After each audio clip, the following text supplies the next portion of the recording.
Hace ratito oí el grito de puros Rambos. Cálmate, Rambo. Muy buenos días tengan todos ustedes. Me da mucho gusto estar aquí por primera vez. Y pues le agradezco al pastor Luis, a su esposa Cristiana, a sus hijos, el ministerio que están desarrollando, a Antonio Pliego también, y todo el grupo de líderes, músicos. Hay algún cantante, ¿cómo se llamaba el cantante de ayer? Ricky. Impresionante, ¿verdad? Un talento grandísimo. Y me da mucho gusto que todos ustedes puedan tener en esta mañana el amor por la verdad, el amor por la palabra de Dios. Y desde sus lugares levanten su Biblia. Nada más quiero ver. Todos ustedes se van a ir en el rapto. Y los demás, ahí nos vemos. Venir a la iglesia sin Biblia es como ir a jugar fútbol sin pelota. Desgraciadamente la tecnología nos comenzó a poner ahí los versículos y todo, y eso era para la gente nueva. Pero el cristiano tiene que traer su Biblia el domingo, para que la tengas ahorita, apuntes una libreta, tomes nota. Ese es realmente un discípulo, porque tú puedes ser cristiano sin ser discípulo. ¿Sabías eso? En Juan 8, 31, 32 Jesús dijo a los que ya habían creído en Él: si ustedes permanecen en mi palabra, serán mis discípulos. Entonces hay muchos cristianos que no son discípulos, o sea, no siguen a Jesús. Y seguir a Jesús es realmente ser cristiano, porque hemos sido llamados no solamente a creer, sino a seguirlo. Muy bien, pues abran sus Biblias, los que la traigan. Los que no la traigan, siéntense con un cristiano. Tan duras las pedradas, ¿verdad? La primera carta a los Tesalonicenses, capítulo 4. Primera de Tesalonicenses, capítulo 4.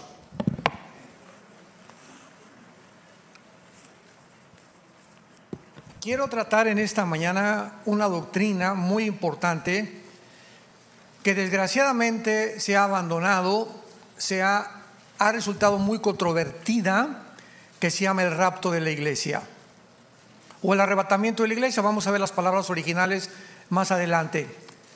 Pero antes de entrar a la doctrina del rapto y leer los pasajes correspondientes, déjenme darles un poquito de historia. La Biblia es de carácter progresivo, o sea, la revelación que tuvieron los padres de la iglesia, Tertuliano, Jerónimo, etcétera, etcétera, no era la revelación que tuvieron los reformadores. Martín Lutero, Zwinglio, Juan Calvino, etcétera, etcétera, tuvieron más revelación ellos. Y mientras más vamos acercándonos al final de la consumación del programa de Dios, más luz vamos a tener los que vivimos en esta generación. Y esto es lógico porque el plan de Dios hace 3 o 4 siglos era diferente al de ahora. Claro que siempre ha sido en estos casi 2000 años de historia la salvación de las almas mediante la predicación del Evangelio de la gracia de Jesucristo. Sin embargo, los métodos de Dios han sido diferentes. Ya no he vuelto a abrir el mar rojo. Dios no ha levantado otro Elías, otro Eliseo con los milagros impresionantes que ellos hicieron, etcétera, etcétera. Entonces, desde hace aproximadamente 150 años o 200 años, se comenzó a abrir o a descubrir el rapto. Entonces mucha gente dice: es que los reformadores ya hace 500 años ni siquiera predicaban el rapto, porque Dios no lo consideró congruente.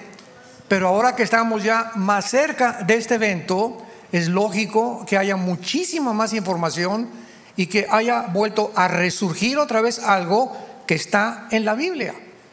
Porque cuando alguien me dice: oye, es que el rapto ni siquiera existe, le digo: pues entonces arranca las páginas de primera de Tesalonicenses 4, de 1 Corintios 15, de 1 Tesalonicenses capítulo 1, del Evangelio de Juan capítulo 14, porque si me dices que no está en la Biblia, no sé qué Biblia estás leyendo. Tal vez es la Biblia del mormón. Pero la Biblia claramente nos muestra que viene un evento que está próximo. Puede ser ahorita saliendo, puede ser mañana, puede ser dentro de una semana, un año, no sabemos. Lo único que sabemos es que en un momento determinado millones de seres humanos vamos a desaparecer de la noche a la mañana. con todos los niños, ¿verdad? Menores de edad principalmente, las cunas quedarán vacías, pilotos que chocarán los aviones porque el piloto desapareció, un congestionamiento de tráfico en las carreteras impresionante, de pilotos y de choferes desapareciendo, los hospitales como locos, los medios de comunicación como locos, buscando la manera de poder explicarle al mundo qué está sucediendo. Ahora, muy bien, esto explica también por qué la aparición de los famosos ovnis, o los objetos voladores no identificados. A partir de 1946, 2 años antes de que se independizara Israel, comenzó a publicarse con más frecuencia la aparición de un fenómeno en el aire que le pusieron el nombre de ovnis.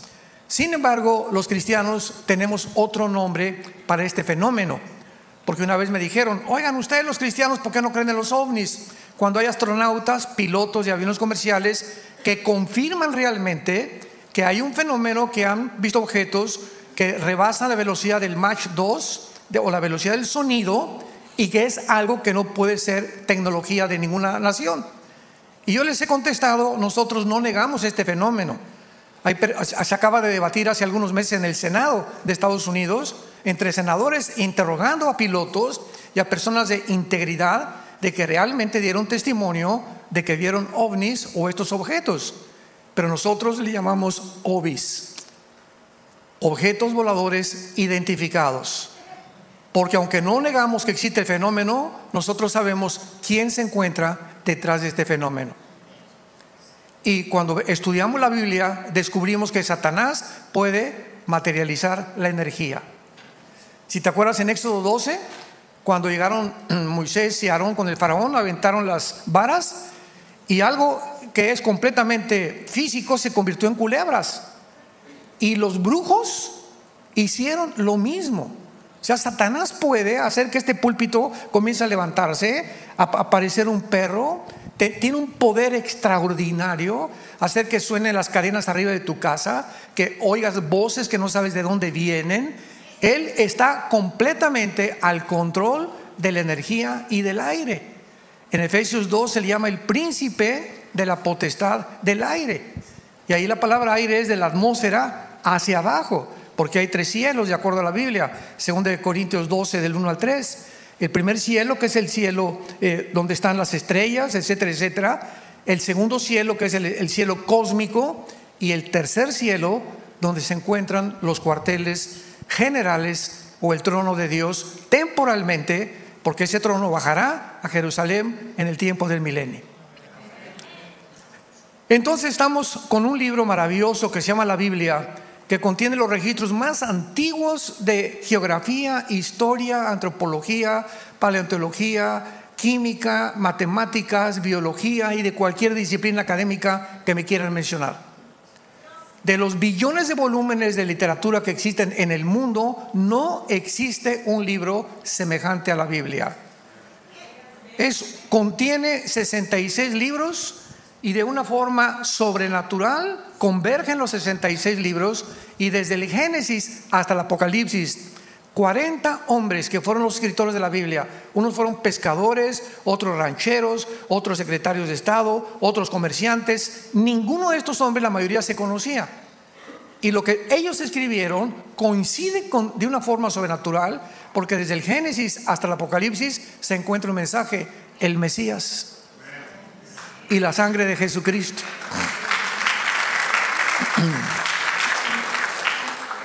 Entonces, cuando desaparezcamos, ¿qué van a decir los científicos? Se los llevaron los ovnis. Y es increíble que ahorita un señor se llama Elon Musk, que es el dueño del proyecto X, de Tesla y de Twitter, acaba de decir, ¿verdad?, que van a comenzar a construir naves espaciales junto con el presidente del Foro Económico Mundial, un alemán que se llama Klaus Schwab, que dicen que cuando pase algo en el mundo, que ellos quieren eliminar la población, van a escaparse en un cohete a la Luna y a Marte. O sea, ¿están marihuanos? O sea, ¿es un chiste? O sea, ¿esto es ciencia o es ciencia ficción? Ya está demostrado. Cuando Einstein le dijo al presidente Truman hace muchos años: la conquista del espacio es imposible, por 2 razones: por la velocidad, porque el sonido viaja, ¿verdad?, y la luz a 300,000 kilómetros por segundo, y por y por el tiempo. Si tú te vas a Marte ahorita en un cohete y regresas a México o aquí a Texas, tu esposa tiene 40 años, tú te fuiste de 43 años, cuando tú regresas tu esposa tiene 50. ¿Por qué dijeron amén los hombres? Lo estoy oyendo, porque el tiempo no existe igual que aquí en la tierra. O sea, son cosas que los mismos astrónomos lo conocen y sin embargo lo niegan y juegan con la ciencia como si fuera matatena o canicas, cuando realmente no es ciencia, es ciencia ficción. Así que es imposible que pueda haber ni en la luna, ni en Marte, ni en la atmósfera, ni en el agua que tengamos nosotros. Imagínese luna de miel en Marte. ¿Quién se quiere de luna de miel a Marte? No vas a poder ni besar a tu esposa. Yo prefiero Cancún 1000 veces, ¿verdad? Bueno, vamos a dar lectura a primera de Tesalonicenses capítulo 4 versículo 13 al 18 y después procederemos a explicarlo versículo por versículo. Y dice así: tampoco queremos, hermanos, que ignoren acerca de los que duermen, para que no se entristezcan como los otros que no tienen esperanza. Porque si creemos que Jesús murió y resucitó, así también traerá Dios con Jesús a los que durmieron en él. Por lo cual os decimos esto en palabra del Señor, que nosotros que vivimos, que habremos quedado hasta la venida del Señor, no precederemos a los que durmieron, porque el Señor mismo, con voz de mando, con voz de arcángel y con trompeta de Dios, descenderá del cielo, y los muertos en Cristo resucitarán primero. Luego nosotros, los que vivimos, los que hayamos quedado, seremos arrebatados juntamente con ellos en las nubes para recibir al Señor en el aire, y así estaremos siempre con el Señor. Por tanto, pónganse tristes, dice, porque viene el anticristo. Por lo tanto, ante esta noticia, alentémonos unos a otros con estas palabras. Cuando Pablo escribe esta carta, no había el conocimiento de la muerte o de lo que había detrás de la muerte para los cristianos. En el Antiguo Testamento, lo único que se sabía en el Antiguo Testamento era que todos los muertos, tanto los buenos como los malos, descendían a un lugar que se llamaba el Sheol, que es una palabra hebrea que significa el lugar de la sepultura o el lugar de los muertos. Es todo lo que sabían. Sin embargo, cuando Cristo es crucificado y es puesto en su tumba durante 3 días, en esos 3 días que Jesús estuvo en la tumba, dice primera de Pedro capítulo 3 que descendió en su espíritu al Sheol. Y entonces Cristo explica, antes de que fuera muerto, lo vamos a ver en el Evangelio de Lucas, que ese lugar llamado Sheol estaba dividido en 2 partes. Toda esta información no se conocía en el Antiguo Testamento. Entonces, en esta historia que no es parábola, en una parábola no hay nombres propios, y en esta historia Cristo claramente, es más, vayamos a Lucas rápidamente para verlo. Capítulo 16, versículo 19 al 31. En esta historia, repito, no es parábola, porque hay nombres propios como Abraham. Cristo dice que mueren 2 personas, el rico y Lázaro, que era un mendigo, y de repente el rico se encontraba que era un hombre no por tener dinero, porque el dinero no es pecado, el pecado es amar el dinero, ¿verdad? Entonces se encontraba por lo miserable, ambicioso, explotador de los pobres, se fue al infierno. Y esta parte del infierno se le llama en el hebreo Gena, si lo quieres apuntar con G-H-N, Gena. Y la otra parte donde se encontraban los buenos o los justos se le llama el paraíso o el seno de Abraham. Entonces todos descendían ahí, pero unos de un lado y otros de otro lado. Esto lo revela Jesucristo, porque es el único que descendió a ese lugar. Ningún apóstol pudo ir a ese lugar porque Él lo reveló. Entonces, cuando Cristo resucita, baja antes al Sheol o al Hades, que es la transliteración de la palabra Sheol al griego. Cuando se tradujo del hebreo al griego en la Biblia, el Antiguo Testamento se tradujo el Sheol Hades, o Hades con H. Entonces Jesús baja al Hades, al centro de la tierra, y se lleva a todos los que estaban desde Adán hasta su muerte, los saca de ahí y se los lleva al cielo. Nadie podía entrar al cielo antes de Cristo, porque su sangre no había sido presentada en el altar del tercer cielo. No podía haber un perdón total. En el Antiguo Testamento los pecados eran cubiertos, pero no eran borrados. Haz de cuenta que yo tengo una mancha aquí en mi camisa de tinta. ¿Y qué hago cuando me la tapo? Pues ahí está la mancha, ¿verdad? Pero solamente está cubierta, no está borrada. Entonces, hasta que mi camisa se saca y la meten a la lavadora, se le quita la mancha. Entonces, en el Antiguo Testamento la mancha la tenían todos antes de Cristo. Solamente los sacrificios de los animales les cubrían temporalmente la mancha, pero el pecado no había sido removido, no había sido quitado del medio. Muere Cristo y Él no nos tapa, Él nos lava completamente.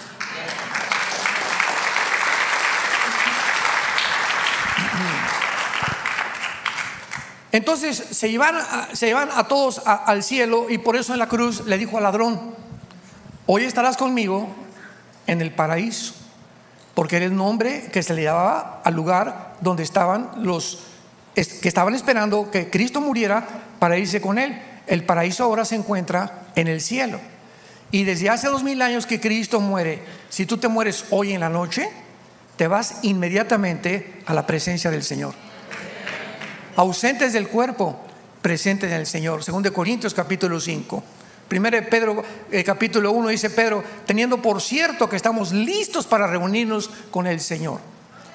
Entonces tenemos que entender todo esto para saber cómo funciona lo del rapto, y para saber quiénes se van a resucitar y quiénes van a resucitar al final del milenio, porque hay muchas resurrecciones. Primero, en el rapto nos iremos todos los cristianos, los que estamos en, ¿qué significa en el cuerpo de Cristo? En el Antiguo Testamento los judíos no había ningún cuerpo, no estaban en Cristo. La iglesia nació en Pentecostés y es una entidad completamente diferente al Antiguo Testamento.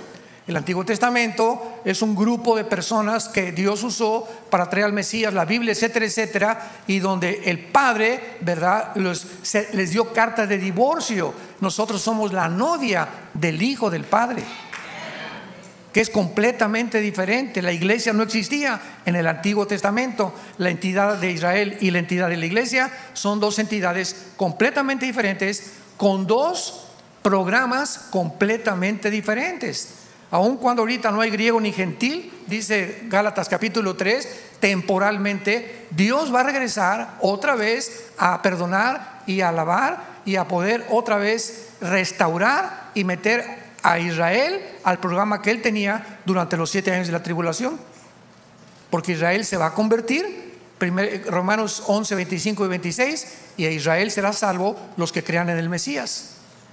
Entonces Pablo, regresamos a primera de Tesalonicenses, les quiere decir a los cristianos de Tesalónica: no quiero que ignoren, versículo 13, de los que duermen. La palabra dormir se usa para morir, pero significa un estado de inconsciencia, como cuando estás dormido. Cuando te duermes, ¿estás muerto? No, ¿verdad? Estás dormido, estás inconsciente, o sea, no estás consciente de lo que pasa alrededor. Estás soñando, llega alguien y te echa agua, abre los ojos y recobras la conciencia. Entonces, por eso se usa la palabra dormir con los muertos, porque seguimos conscientes, como lo vamos a demostrar. No se pierde la conciencia cuando tú mueres. Cuando tú mueres, abre los ojos y vas a estar con Jesús, con los ángeles. Vas a estar consciente que tú eres Jorge, tú eres Carmelita, tú eres Pancho. Estás consciente de tu persona, estás consciente de muchas cosas. Y sígame con cuidado. Cuando tú mueres, te comen los gusanos, ¿verdad? Y te comen ¿qué cosa? El cerebro. ¿No es cierto? Entonces, ¿cómo es posible que después de muertos sigamos recordando? Entonces, ¿el cerebro es el productor de los pensamientos o el alma? Claro. Entonces, hay una dimensión espiritual dentro del ser humano que no está ligada a los órganos. El cerebro produce jugos como los intestinos, jugos gástricos, pero no significa, ¿verdad?, que estoy pensando, mis pensamientos no los produce el cerebro. Mi cerebro tiene funciones, pero no tiene las funciones del alma, ni de los sentimientos, ni de las emociones. Están ligadas al cerebro, pero yo muero y estoy completamente comido por los gusanos, y en la otra vida sigo viendo, sigo oyendo, sigo pensando y sigo estando consciente de mí,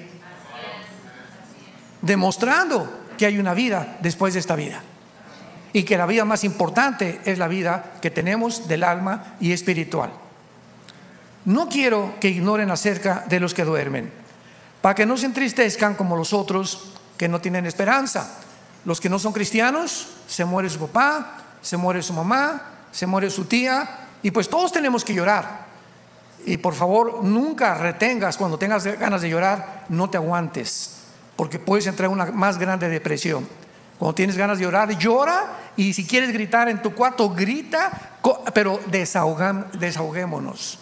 Esto es sano para el alma y para el mismo cuerpo y la misma mente también. No es malo llorar, pero la diferencia entre los no cristianos y los cristianos, yo recuerdo a mi abuelita hace muchos años, que se murió uno de mis tíos, uno de sus hijos, y se vistió de negro 5 años. Y cuando se convirtió, fue el primer traje que le quité. Le dije: parece la esposa de Drácula, abuelita. Oye, pero ¿por qué me lo dices? Le digo: porque tu luto, no, o sea, ya se murió, le lloramos y es normal, pero tenemos que seguir viviendo. Y los cristianos tenemos otro concepto, que la persona que nos abandona, tu esposa, tu esposo, tu hijo, tu amigo o tu sobrino, se encuentra en un lugar mucho mejor que Texas.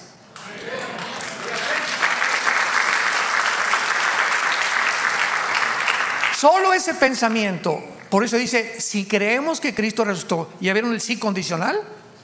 Si creemos que Jesús resucitó.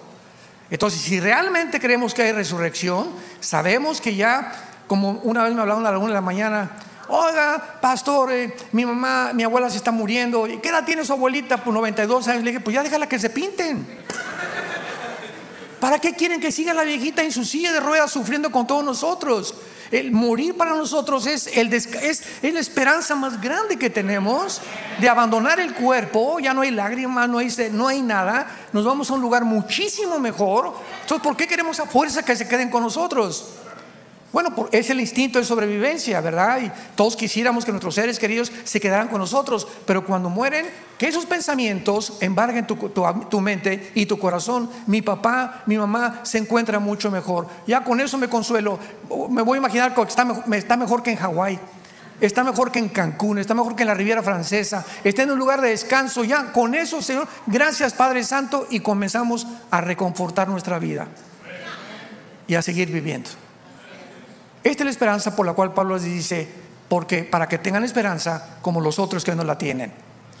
Versículo 15. Porque si creemos que Jesús murió y resucitó, versículo 14, perdón, así también traerá con Jesús a los que durmieron en Él. ¿Qué significa esto? Solamente los cristianos nos vamos en el rapto desde Pentecostés hasta nuestros días. Todos los judíos que murieron antes de Pentecostés, y todos ellos van a resucitar después del milenio. Daniel 12 del 1 al 3, o algunos en la segunda venida de Cristo. Pero el arrebatamiento es para la iglesia, los que formamos parte del cuerpo de Jesucristo. Y por eso después hay otra resurrección, los 144,000 judíos, los 2 testigos. Va a haber muchas resurrecciones después, pero todos aquellos que formamos parte de la primera resurrección, que tiene subdivisiones, somos los justos. Y solamente hay una resurrección para los no cristianos: el juicio del gran trono blanco, Apocalipsis 20 del 11 al 15, que es la resurrección final, donde Dios abrirá los libros y te demostrará por qué Él no te mandó al infierno. Como me dijo una viejita un día: ay, pastor, Dios es tan bueno y tan misericordioso y yo no creo que mande a nadie al infierno. Le dije, amén, amén, amén, doña Chencha. Dios no manda a nadie al infierno, ellos se van solitos. Porque de tal manera amó Dios al mundo que Dios nos dio a su Hijo unigénito. Dios nos dio la sangre de su Hijo, nos dio la Biblia, nos dio el Espíritu Santo para que nadie se condene. Si tú te condenas, no le eches la culpa a Dios. Él quiso que tú te salvaras, pero tú decidiste en la corta vida que Dios nos dio, el camino que tú estás viviendo, y tú mismo te vas a condenar. Porque el pecado, la paga del pecado es la muerte. Ahora vayamos a 1 Corintios 15, antes de seguir en Tesalonicenses, y veamos con más claridad esta doctrina del rapto de la iglesia. A los que les interese la palabra arrebatamiento, es la palabra arpazo en el griego. Arpazo, como el arpazo de un tigre o de un león, como con Z. Es la palabra griega que significa ser quitado de en medio súbitamente o con fuerza. A los que les interese escribir la definición de la palabra. Ahora en el latín es raptarus. Por eso arrebatamiento o rapto son sinónimos y se puede usar de las dos formas. Dice Pablo en 1 Corintios 15, versículo 51: he aquí os digo un misterio. No todos dormiremos, pero todos seremos transformados. En un momento, en un abrir y cerrar de ojos, a la final trompeta, porque se tocará la trompeta y los muertos serán resucitados incorruptibles y nosotros seremos transformados. Vean ustedes que Pablo inicia describiendo que el rapto era un misterio. Y cuando Pablo dice, les digo un misterio, fue al apóstol Pablo, no fue a Juan, ni a Santiago, ni a Pedro, ni a ningún apóstol a quien el Espíritu Santo le reveló la doctrina del rapto más que al apóstol Pablo. A él se le reveló esta doctrina. Y en el Antiguo Testamento un misterio es algo que no ha sido revelado. Y cuando dice Pablo, he aquí les digo un misterio, significa que el rapto no estaba revelado en el Antiguo Testamento. Había las figuras como Enoc, capítulo 5 de Génesis, que se fue, ¿verdad? Y Elías, que se fueron, pero no se decía nada absolutamente de que vendría un tiempo en que una generación de personas serían todas llevadas al cielo sin morir. Esto no se encuentra más que en el Nuevo Testamento. Y entonces Pablo por eso nos revela este misterio. Les voy a decir un misterio que ya no es misterio. ¿Cuál es este misterio? Que no todos dormiremos, pero todos seremos transformados.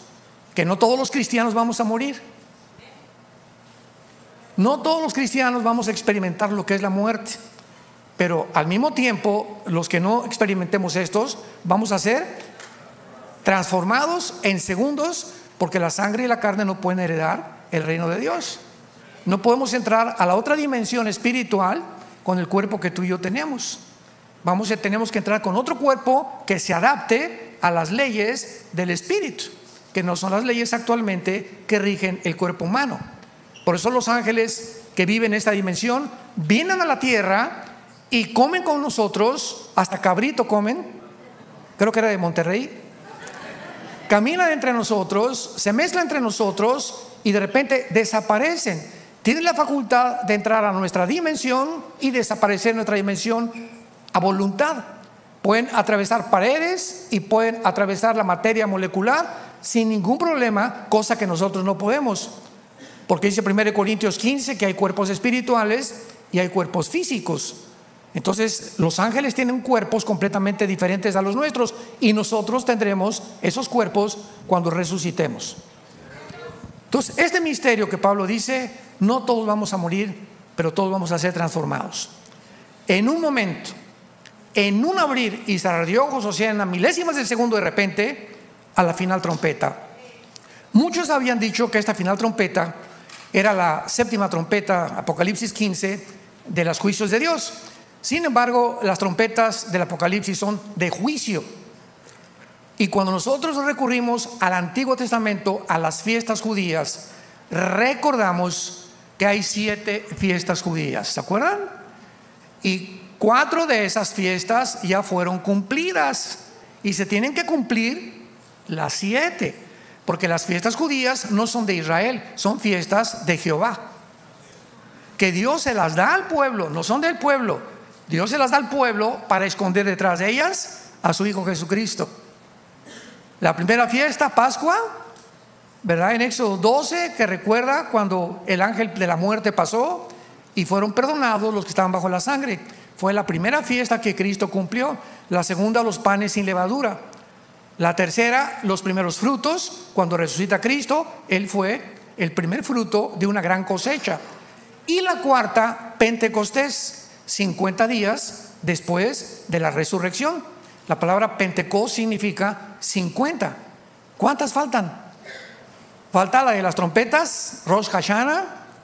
Falta Yom Kippur, la de la expiación, y Sukkot, o los tabernáculos. ¿Correcto?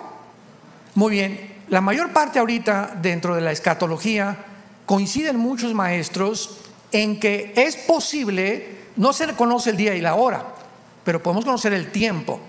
Entonces es posible que alrededor de la fiesta de las trompetas sea el arrebatamiento de la iglesia. Y maestros como Jonathan Cahn, como Mark Hitchcock, que son los de los más reconocidos del Seminario Teológico de Dallas, que he platicado con ellos, ¿verdad? Y conozco a otros muchos que están casi seguros, ¿verdad? Porque la fiesta de las trompetas, al mismo tiempo, es la única fiesta que no se sabe el día y la hora. Es la única que no se sabe el día y la hora. No se sabe exactamente en qué día, en qué hora, aunque sabe que es el principio de Tishri, del mes de hebreo. Sin embargo, tiene que pasar 1 o 2 días para que anuncien de acuerdo a la luna y toquen la trompeta o el shofar.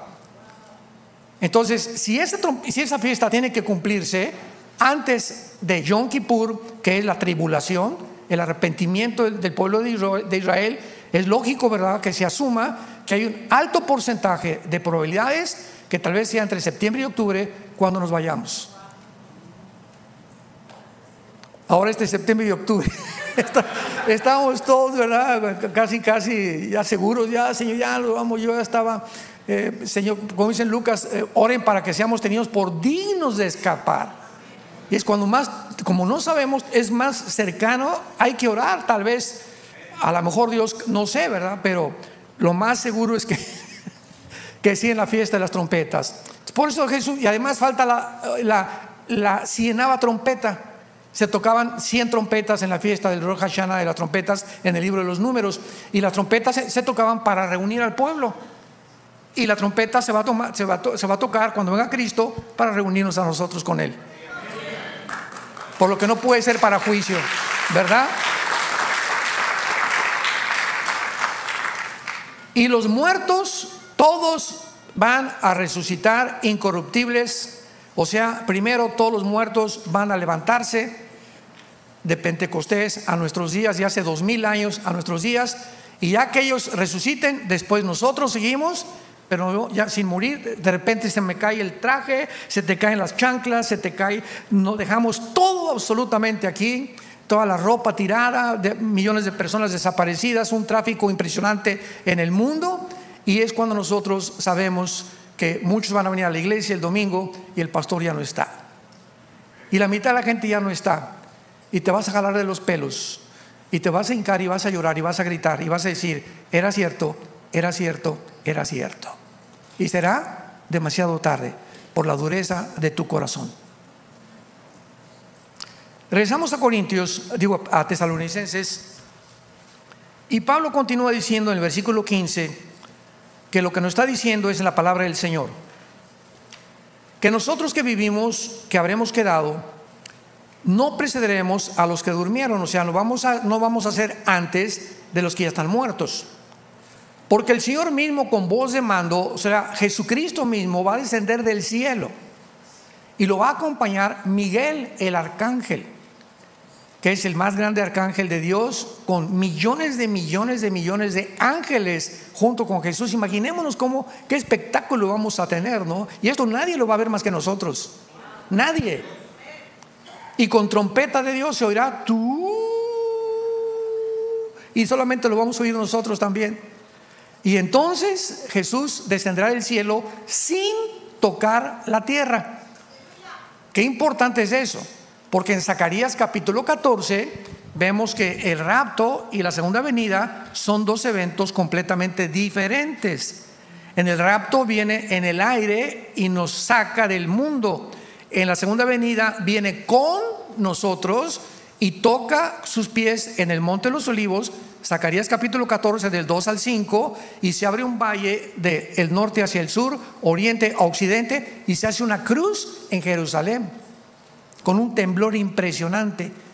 Pero ya venimos nosotros con él. Va a ir a Petra a sacar a los judíos escondidos que el anticristo está persiguiendo. Vamos a regresar con él a Jerusalén a establecer su reino mesiánico por 1000 años. ¿Estás tú listo para esto?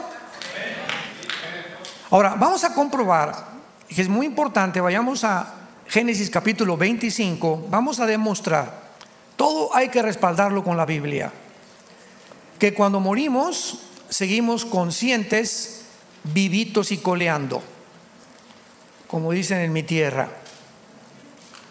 Génesis 25 versículo 8. Y exhaló el espíritu y murió Abraham en buena vejez, anciano y lleno de días.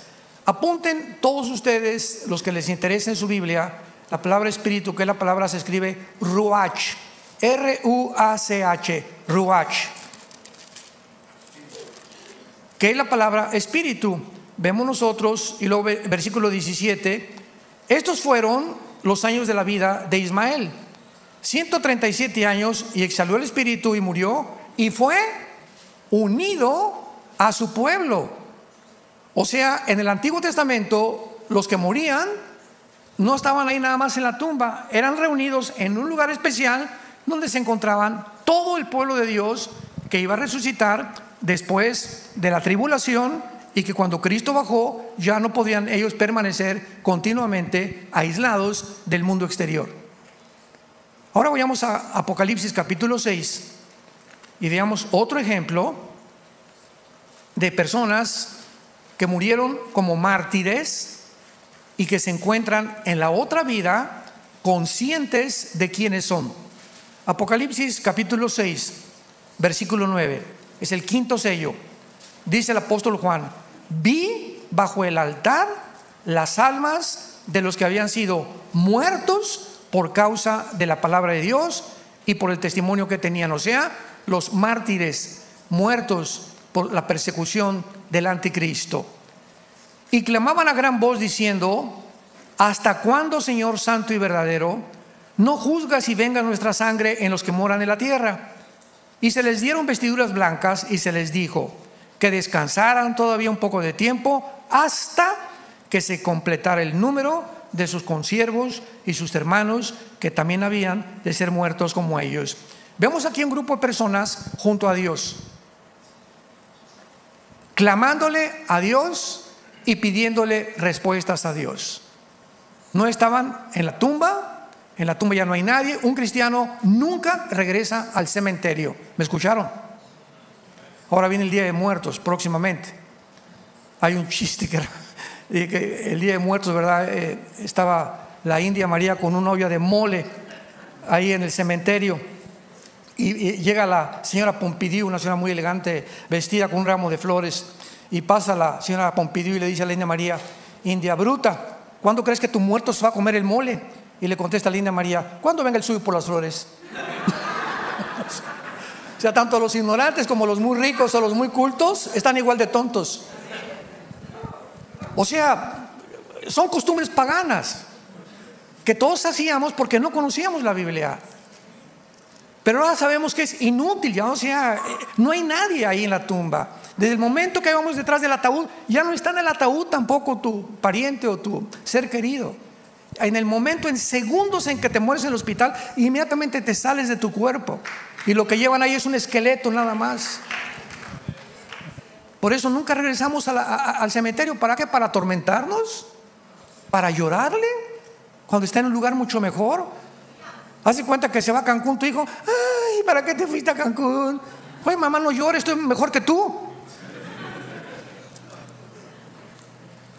Y le decían a Dios, ¿hasta cuándo? O sea, ahí arriba en el cielo todavía mantienen el tiempo. De alguna manera saben las personas en el cielo que viene un tiempo abajo en la tierra en el que Dios tiene que juzgar el mundo. Y están viendo de alguna manera desde el cielo a la tierra y le están preguntando a Dios, oye Señor, ¿hasta cuándo se van a acabar las guerras? Y los secuestros y la violencia y los huracanes y los tsunamis y tantos abusos que hay en el mundo. ¿Por qué no vengas nuestra sangre en los que moran en la tierra? Ahora, la pregunta teológica es la siguiente: ¿qué acaso le están pidiendo venganza a Dios? ¿Le están rogando por venganza o por restitución? Cuando un juez, hagan de cuenta, yo soy un juez ahorita y me traen un condenado a muerte y me dice el condenado a muerte, oiga juez, por favor tenga piedad de mí, hace una semana compré un asilo para ancianos y hace 6 meses fui muy bueno con mi esposa, y yo como juez le contesto, mira pitirijas, no te vas a la silla eléctrica por lo bueno que hiciste, sino por lo que hiciste hace 3 días. Todo lo bueno que hayas hecho lo echaste a perder al matar a tu esposa o a tus hijos hace 3 o 4 días, o al matar a un policía. A quien te matas a un policía y te vas a la silla eléctrica. Entonces quiero que entiendas eso. Y el pitirija le dice al juez, no, por favor, tenga compasión, ¿por qué son tan vengativos? No, no soy vengativo, estoy ejecutando justicia, no es venganza. Entonces tenemos que diferenciar eso en que la justicia se tiene que aplicar.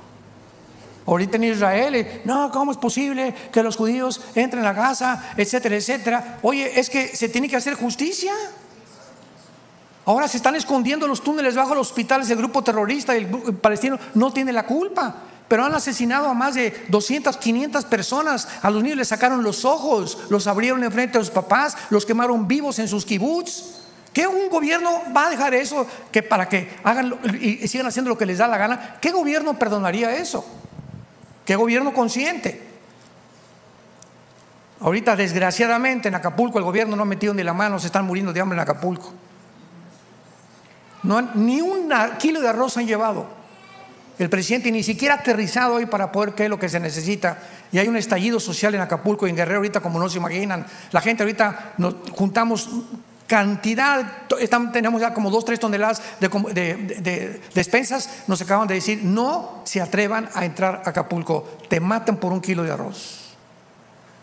Todos los centros comerciales los saquearon refrigeradores, televisiones, camas, no hay Oxxos, no hay comercios, no hay los Walmarts, los vaciaron completamente. Las gasolineras rompieron las bombas y están sacando y bombeando toda la gasolina. Es un puerto completamente devastado y un puerto en anarquía total por la falta del gobierno. Desgraciadamente en nuestra tierra eso es lo que pasa muchas veces. Eso no pasa en Israel. Pudieron entrar, ahora se tiene que hacer justicia. Entonces le están pidiendo justicia y se les contesta que todavía no es el tiempo, que mientras tanto descansen. Esto nos muestra que si tú te mueres hoy en la noche y te vas al cielo, no en el rapto, si te mueres hoy en la noche y te vas al cielo, tu cuerpo no ha resucitado todavía, porque la resurrección es hasta el rapto. A los muertos en Cristo resucitarán primero. Hay un cuerpo intermedio entre el rapto y cuando tú te mueres. Estas personas que estaban en el cielo no han resucitado. Hasta el capítulo 7 vemos ya que salieron de la tribulación muchos de ellos y ya se les dan palmas indicando que ya tienen un cuerpo resucitado y ya pueden alabar a Dios. Entonces hay una especie de cuerpo intermedio. Mientras están allá se les dieron vestiduras blancas porque las almas las vio desnudas el apóstol Juan. Necesitaban algo que los cubriera temporalmente mientras vendría la resurrección. Ahora alguien puede preguntar en penúltimo lugar, ¿cómo será mi cuerpo cuando yo resucite? ¿Se parecerá a Rambo? ¿O se parecerá a Madonna? ¿Cómo será el cuerpo cuando nosotros resucitemos? ¿Seremos jóvenes? ¿Seremos de la misma edad? ¿O a quién nos vamos a parecer? ¿O seremos nosotros pero mejores, verdad? Ya sin lunares y sin problemas. Vean ustedes en el libro de Filipenses la respuesta. Dios nos da la respuesta. Esto es precioso. Ya no tienes que hacerte tantas cirugías plásticas. Dice Filipenses capítulo 2,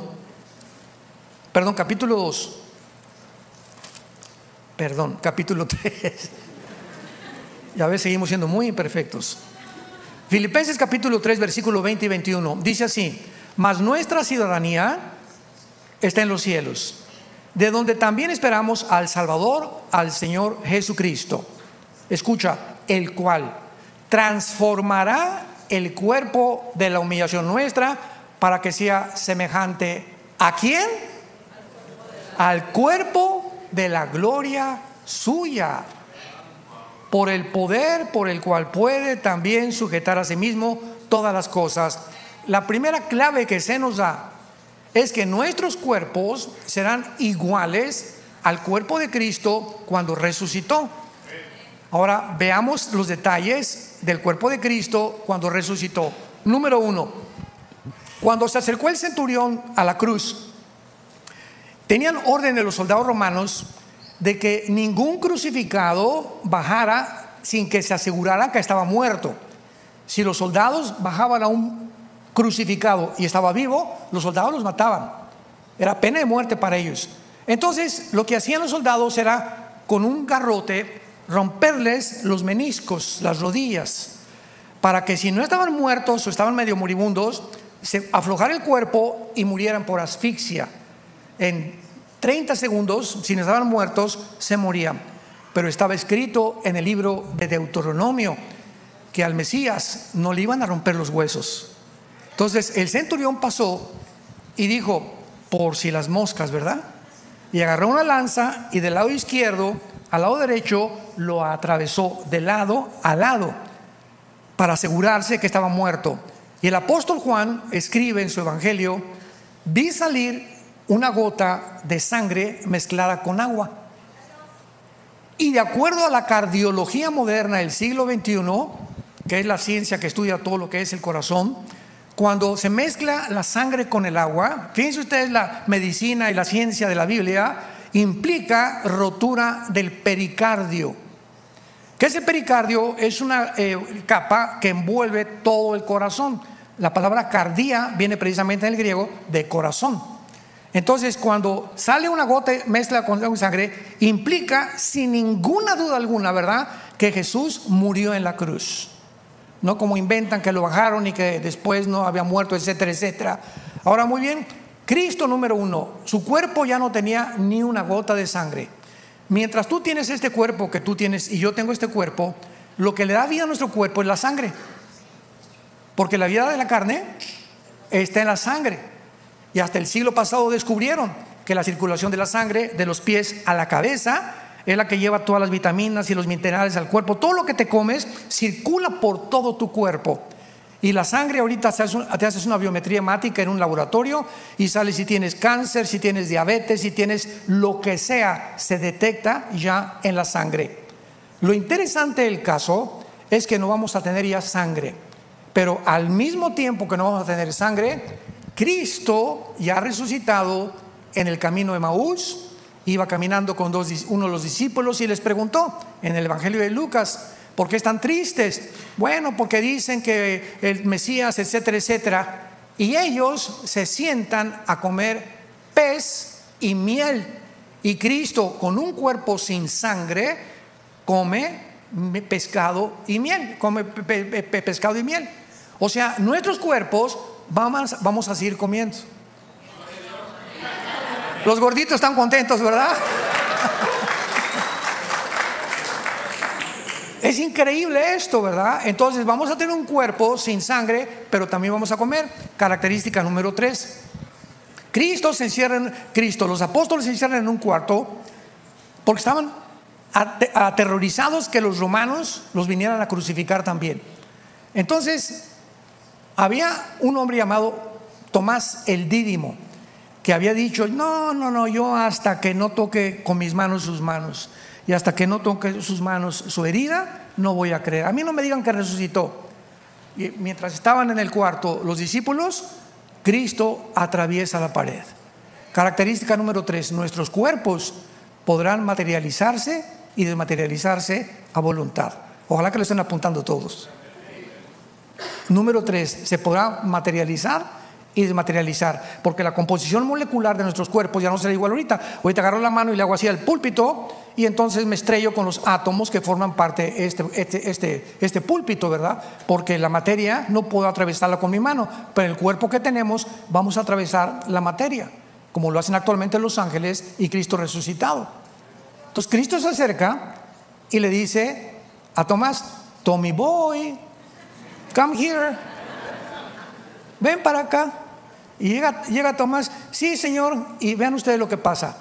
Y le dice Jesús: pon tu mano en mi mano. Y cuando Tomás pone la mano en la mano de Jesús, no la atraviesa, sino que toca algo sólido. Y pon tu mano en mi costado. Y cuando toca Tomás la herida de Cristo, toca algo sólido. Nuestros cuerpos no van a ser espíritu como Gasparín, sino que vamos a tener algo sólido que se va a materializar y se va a poder tocar, pero al mismo tiempo desaparecer. Y estas características del cuerpo resucitado nos muestran claramente que llegará el momento en que todo esto que estamos atravesando actualmente en el mundo es pasajero. Santos de Dios, somos peregrinos en un planeta desconocido. Este mundo no es de nosotros. Este mundo, estamos en un territorio actualmente ocupado por el enemigo. Así como ahorita los palestinos en Gaza están en un territorio que no es de ellos, es de un grupo terrorista que los tiene sometidos y que los explota como carne de cañón. Así el diablo, el mundo entero, nos tiene al mundo como víctimas, explotándolos, engañándote, atormentándote para que vivas para este mundo, para que no vivas para Jesucristo, para que